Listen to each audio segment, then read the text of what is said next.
Hello students, my name is Gitanjali Andheria. Welcome to Step Up Academy. कहीं घूम रहे थे हम, याद आया? गंगटोक, सिक्किम, नेपाल, कंचनजंगा, हिमालय, घाटियां, सुहाना सफर और ये मौसम हंसी, कुछ ऐसा गाना भी गाया था। याद आ गया आपको कि हम सभी घूमने निकले थे लेखिका के साथ। और किस पाठ के अंदर? तो पाठ था साना साना हाथ जोड़ी। ये जो प्रेयर नेपाली युवती गा रही थी, जिसका था कि मैं छोटे छोटे हाथों से प्रार्थना कर रही हूँ कि अच्छाइयों से मेरा पूरा जीवन भर जाए। तो इसका पार्ट 2 पढ़ने वाले कंचनजंगा हम घूम आए थे, घाटियों को देख लिया था। झरने के पास 7 सिस्टर्स वाटरफॉल जो था वहां पर वो बैठी हुई थी। उसके बाद से हमें देखना है कि और उन्हें क्या नजर आया। वाओ, ये देखिए, चित्र लिखे सी मैं माया और छाया के इस अनूठे खेल को भर भर आंखों से देखती जा रही थी। प्रकृति जैसे मुझे सयानी बनाने के लिए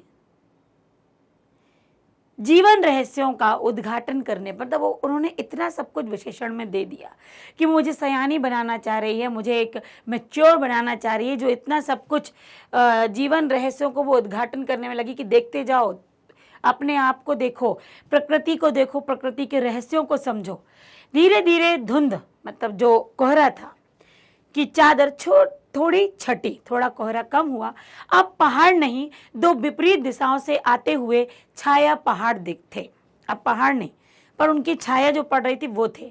थोड़ी देर बाद वे छाया पहाड़ अपने श्रेष्ठतम रूप में मेरे सामने आ गए। पहले छाया दिख रही थी और धीरे धीरे बढ़ते बढ़ते वो पहाड़ बिल्कुल सामने आ गए। जीप थोड़ी देर के लिए रुकवा दी गई। मैंने गर्दन घुमाई।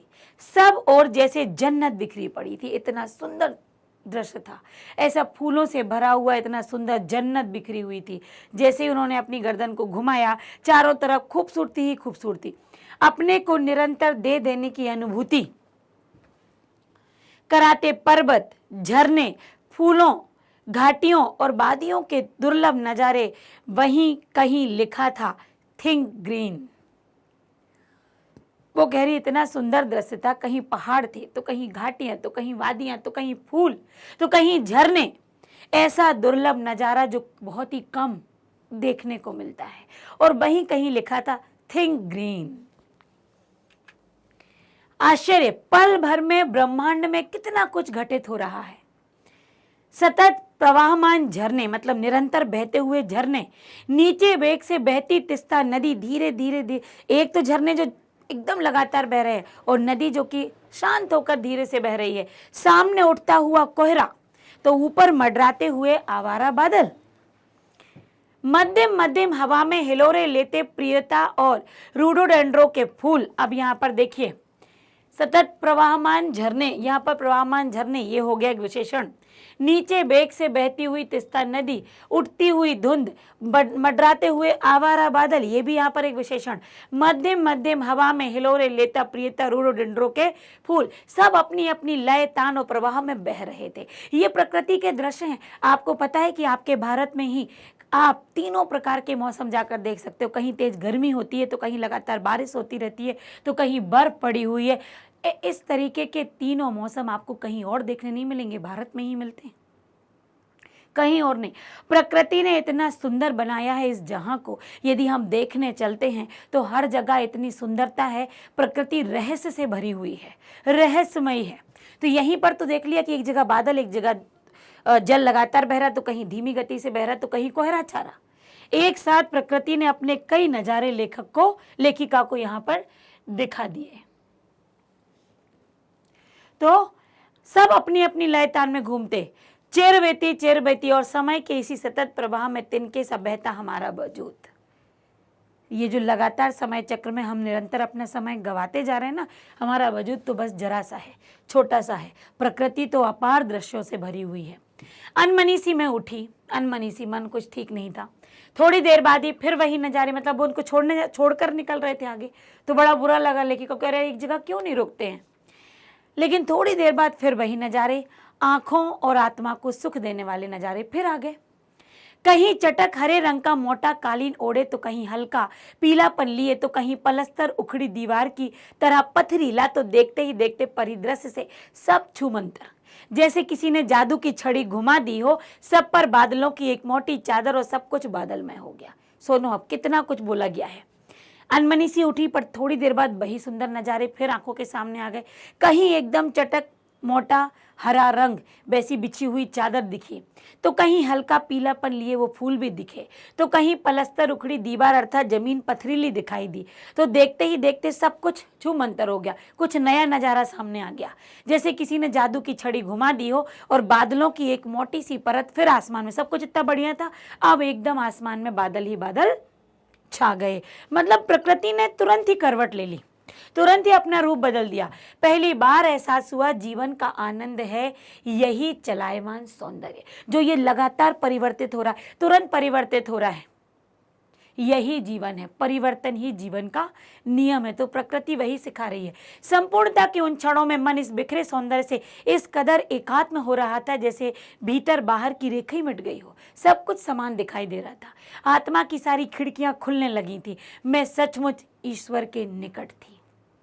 इतनी शांत, इतने प्रभाव में, इतना एकदम निश्चल, ऐसे वातावरण में, पवित्रता से भरे इस वातावरण में ही तो क्यों, फिर मैं वही बात कहूँगी, साधु संत इसीलिए तो जाते हैं, वहाँ से उन्हें ईश्वर आराम से प्राप्त होते हैं, कोई किसी की आहट नहीं।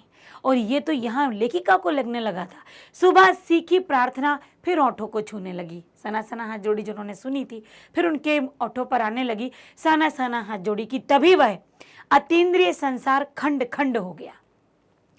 वह महाभाव सूखी टहनी सा टूट गया, अब फिर परिवर्तित हुआ। अब फिर प्रकृति ने अपना मोड़ लिया और सब कुछ फिर बदलने लगा। दरअसल मंत्र मुग्ध सी में तंद्रल अवस्था में ही थोड़ी दूर तक निकल आई।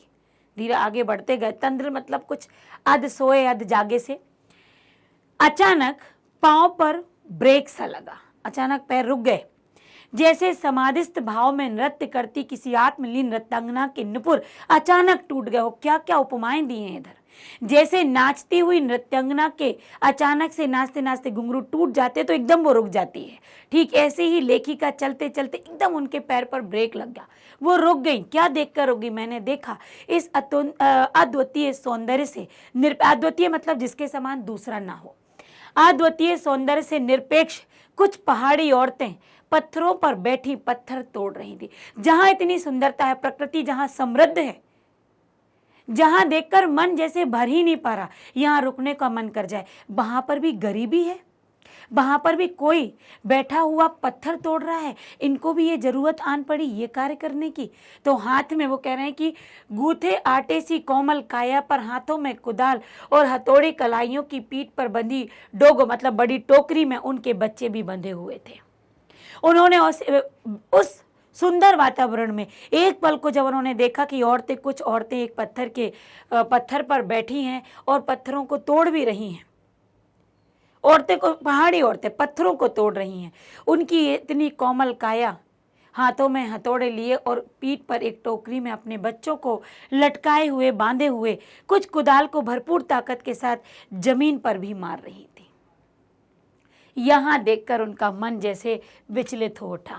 इतने स्वर्गीय सौंदर्य, नदी, फूलों, वादियों, झरनों के बीच भूख, मौत, दैन्य और जिंदा रहने की ये जंग, ये आश्चर्य कर देने वाली बात थी। प्रकृति ने यहां भी अपना एक रूप दिखाया कि मैं सुंदर हूं, प्रकृति सुंदर है, मन रम जाता है, मन इसी में लग जाता है। लेकिन जीवन का एक और सत्य है कि यहां जीवन के लिए सौंदर्य नहीं, संघर्ष भी करना पड़ता है।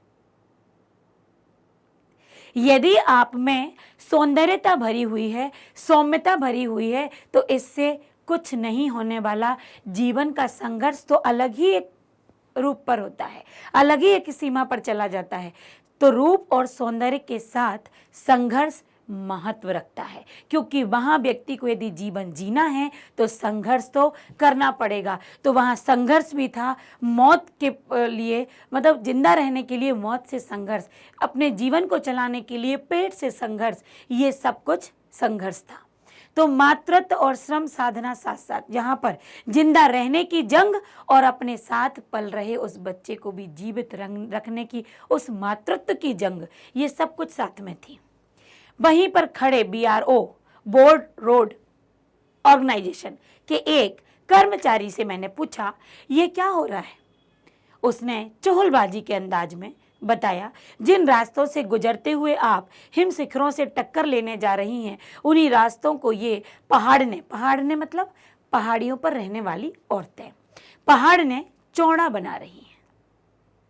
आप जिन रास्तों पर जाकर इतने सुंदर वादियां, ये पर्वत देखते हो ना, उन रास्तों पर चलना कठिन हो जाए यदि ये पहाड़ी औरतें इन रास्तों को चौड़ा ना करें, तो आप तो चढ़ ही ना पाओ। ये वही कार्य कर रही हैं। बड़ा खतरनाक कार्य होगा, पूछा उन्होंने। यह मेरे मुंह से अकस्मात निकला कि ये तो बड़ा ही खतरनाक काम है। वह संजीदा हो गए, कहने लगे, पिछले महीने तो एक की जान भी चली गई थी। बड़ा दुस्साध्य कार्य है पहाड़ों पर रास्ता बनाना। आप खुद ही सोचिए, पहाड़ों पर रास्ता बनाना है मतलब अपनी जान को हथेली पर रखकर चलना है। पहले डायनामाइट से चट्टानों को उड़ा दिया जाता है। डायनामाइट जो कि विस्फोटक पदार्थ है, जिससे चट्टानें, इतनी बड़ी चट्टानें ऐसी नहीं टूटती, उस विस्फोटक से ही चट्टानें टूटती हैं। फिर बड़े बड़े पत्थरों को तोड़ मोड़ कर एक छोटे आकार के छोटे छोटे पत्थरों में बदला जाता है। उन्होंने प्रक्रिया बता दी, होता क्या है। एक बड़े से जाले में उन्हें लंबी पट्टी की तरह बिठाकर कटे रास्तों पर बाड़े की तरह लगाया जाता है। एक जरा सेट किया जाता है चढ़ने के लिए। जरा सी चूक और सीधा पाताल प्रवेश। इतनी चट्टानें हैं, गहराई है, फटी हुई हैं, लगाना है, उनके अंदर दरारें हैं, थोड़ी सी चूक हो जाती है और सारा काम बिगड़ जाता है, व्यक्ति की मौत हो जाती है। और तभी मुझे ध्यान आया। क्या ध्यान आया? इन्हीं रास्तों पर एक जगह सिक्किम सरकार का बोर्ड लगा था, जिस पर बड़े बड़े अक्षरों में लिखा था, ever wondered who defied death to build these roads. आप ताज्जुब करेंगे जब इन रास्तों को बनाने में लोगों ने मौत को भी झुठलाया। मतलब ऐसा काम किया कि मौत आते आते भी रुक गई। तो एकाएक मेरा मानसिक चैनल बदला, मतलब मेरे दिमाग में जो चल रहा था एकदम चेंज हुआ। मन पीछे घूम गया। इसी प्रकार एक बार पलामू गुमला के जंगलों में, मतलब उनको कुछ याद आ गया, देखा था पीठ पर बच्चे को कपड़े से बांधकर पत्तों की तलाश और वन में डोलती आदिवासी युवतियां भी उनको याद आ गई कि हाँ, एक और जगह देखी थी जब वो भी अपने बच्चों को अपने पीठ पर लादकर और जंगलों में पत्तियों की तलाश में इधर से उधर जा रही थी। उन आदिवासी युवतियों के फूले हुए पांव और इन पत्थर तोड़ती पहाड़ियों के हाथों में पड़े ठाठे मतलब छाले एक ही कहानी कह रहे थे कि आम जिंदगियों की कहानी हर जगह एक सी है कि सारी मलाई एक तरफ, सारे आंसू, अभाव, यातना, वांछना एक तरफ। उन्हें दो बातें याद आ गई। यहाँ पहाड़ पर रास्ता बनाती हुई पहाड़नी औरतें, मतलब पहाड़ ने, जो कि अपने हाथ में हथौड़ा लिए पत्थर को तोड़ रही थी, उनके हाथों में पड़े हुए फौले, और एक आदिवासी युवतियां जो वो भी बच्चों को कंधे पर लगाए और जो चलती जा रही थी पैदल, उनके फूले हुए पैर, जहां वो कह रही हैं कि जहां पर एक तरफ मलाई है, मतलब जहां एक तरफ जिंदगी बहुत शानदार है, बड़ी सुंदर है, कई जगह अमीरी रईसों से भरी हुई है, कई जगह सौंदर्यता से भरी हुई है, विलासिता से भरी हुई है, लग्जरी लाइफ है, तो दूसरी जगह देखा जाए तो ये भी है, आंसू हैं, अभाव है, यातना है, वंचना है, सब एक तरफ ये भी है। और तभी मेरी सहयात्री मणि जितेन मुझे क्योंकि लंबा निकल रही थी पैदल पैदल, खोजते खोजते वहां तक आ गए। मुझे गमगीन, मतलब मुझे उदास देख जितेन कहने लगा, मैडम ये देश की आम जनता है, इन्हें तो आप कहीं भी देख लेंगे, ये कहीं भी मिल जाएंगे आपको, आप इन्हें नहीं, पहाड़ों की सुंदरता को देखिए, जिसके लिए आप इतने पैसे खर्च कर आई हैं। उसने क्या कहा, ये लोग तो कहीं भी मिलेंगे, हर जगह आपको ये मिलेंगे कुछ ना कुछ करते हुए, आप तो वो देखिए जिसे आप देखने आई हैं। ये देश की आम जनता ही नहीं, जीवन का प्रति संतुलन भी है, ये बेस्ट एट रिपेइंग है। कितना कम लेकर ये समाज को कितना अधिक देते हैं। क्या मिलता होगा इनको पत्थर तोड़ने का, लेकिन ये तो हमें देते हैं यहाँ की सुंदरता देखने का मौका। तो ये जीवन की सच्चाई है कि सुंदरता को एक तरफ रखो, पर जीवन का संघर्ष महत्व रखता है।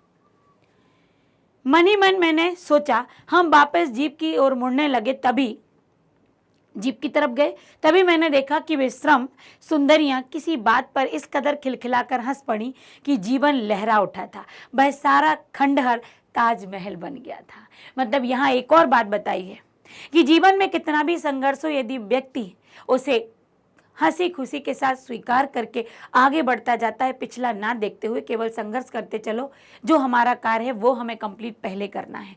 तो यहाँ युवतियाँ जो इतना संघर्ष भरा काम कर रही थी, उनके चेहरे पर भी मुस्कुराहट थी। उसको देखकर लेखिका को बहुत अच्छा लगा। उन्होंने कहा कि कभी कभी ऐसे भी ताजमहल बन जाया करते हैं। हम लगातार ऊंचाइयों पर चढ़ते जा रहे थे। जितेन बता रहा था अब हम हर मोड़ पर हेयर पिन बेंड लेंगे और तेजी से ऊंचाई पर चढ़ते जाएंगे। हेयर पिन बेंड के ठीक पहले एक पड़ाव पर देखा कि 7-8 वर्ष की उम्र की ढेर सारे बच्चे, पहाड़ी बच्चे स्कूल जा रहे हैं, स्कूल से लौट रहे हैं, हमसे लिफ्ट मांग रहे थे। जितेन ने बताया ये हर दिन 3-3.5 किलोमीटर की पहाड़ी चढ़ाई चढ़कर ये बच्चे स्कूल जाते हैं। देखिए 3-3.5 किलोमीटर पैदल आप सामान्य रास्ते पर जाएंगे, इतना मुश्किल नहीं है, पर 3-3.5 किलोमीटर पहाड़ों की ऊंचाई, ऊंची नीची चट्टानों के साथ जब ऊपर चढ़ते हैं, इतना चढ़कर वो स्कूल जाते हैं और वापस भी आते हैं। क्या स्कूली बस नहीं है? लेखिका ने पूछा। मणि के पूछने पर जितेन हंस पड़ा। मैडम यह मैदानी नहीं, पहाड़ी इलाका है। मैदान की तरह यहाँ कोई भी बस नहीं चलती है, कोई चिकना बर्फीला नहीं मिलेगा। यहाँ जीवन कठोर है। नीचे तराई में ले देकर एक स्कूल है, दूर दूर से बच्चे उसी स्कूल में आते हैं। सिर्फ पढ़ते ही नहीं, इनमें से अधिकांश बच्चे शाम के समय अपनी माओं के साथ मवेशियों को चराते हैं, मतलब जानवरों को चराने निकलते हैं, पानी भरते हैं, जंगल से लकड़ियां लाते हैं, भारी भारी गट्टा ढोते हैं। और वो कहते हैं कि यही नहीं, मैंने भी ये काम किया है। मैं पढ़ने भी जाता था, माँ के साथ काम में हाथ भी बटाता था, लकड़ियों के गट्ठर भी लाता था और पशुओं को भी चराने मैं भी जाया करता था। खतरा अब धीरे धीरे बढ़ने लगा था। रास्ते और भी सकरे होने लगे थे। कई बार लगता था जैसे रास्तों को इंच टेप से नाप कर एक जीप जितना ही चौड़ा बनाया गया है। जरा भी संतुलन बिगड़ा और इंच भर भी जीप वो इधर उधर यदि खिसकी तो हम सीधे घाटियों में चले जाएंगे। ऐसा सकरा रास्ता। इन रास्तों पर जगह जगह चेतावनियां भी लिखी हुई थी, खतरों के प्रति हमें सजग भी कर रहे थे। लिखा होता ना, मार्ग जो है कठिन है, मार्ग घुमावदार है, सावधानी बरतें। सामने ही लिखा था धीरे चलाएं, घर में बच्चे आपका इंतजार कर रहे हैं। तो वहां बताया गया कि इतनी रफ्तार से ना चलाएं, आपके बच्चे आपका इंतजार कर रहे हैं कि आप लौटकर, उनके पिताजी लौटकर घर जाएंगे। तो ये बहुत ही इमोशनल, भावनात्मक बात है, भावनाओं को छू जाने वाली, कि इसको देखकर शायद कोई भी ड्राइवर ऐसा हो कि जो तेज दौड़ाए, अपने आप उसकी नज़र जाएगी और उसकी गाड़ी एक संतुलन में आ जाएगी। थोड़ा और आगे बढ़े कि फिर एक चेतावनी, वी केयर मैनेटर अराउंड, पर हमें नरभक्षी जानवर नहीं, दूध देने वाले याक दिखे। काले काले, ये देखिए याक का दृश्य देख रहे हैं, काले काले ढेर सारे याक जो वहां का पशु है। पहाड़ों पर गिरती बर्फ से प्राकृतिक ढंग से रक्षा करने वाले घने घने बालों वाले याक। ये घने वाले याक होते हैं क्योंकि ये उस जगह के हैं पशु, और उनके बाल, चूंकि बर्फीली वादियां हैं, ठंड ज़्यादा है, तो उनके जो रेशे उनके जो बाल हैं वो बहुत घने होते हैं, जो इन्हें इस मौसम से बचाए रखते हैं।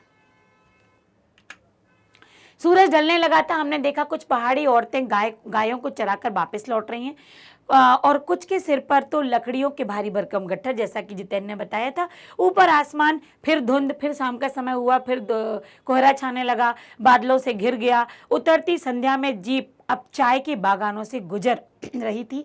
एक दृश्य ने मुझे खींचा। अब फिर कुछ ने देखा, नीचे चाय के हरे भरे बागानों में कई युवतियां बोकू पहने, बोकू क्या होता है, सिक्किमी परिधान, मतलब सिक्किम की ड्रेस, चाय की पत्तियां तोड़ रही थी। वहां की जो पोशाक होती है उसको पहन के उन्हें देखा कि चाय के बागानों में औरतें चाय की पत्तियां तोड़ रही हैं। नदी की तरह उफान लेता उनका यौवन, मतलब बड़ी सुंदर लग रही थी। श्रम से दमकता गुलाबी चेहरा। ये एक युवती ने चटक लाल रंग का पोशाक पहना हुआ था, मतलब बोकू पहन रखा था।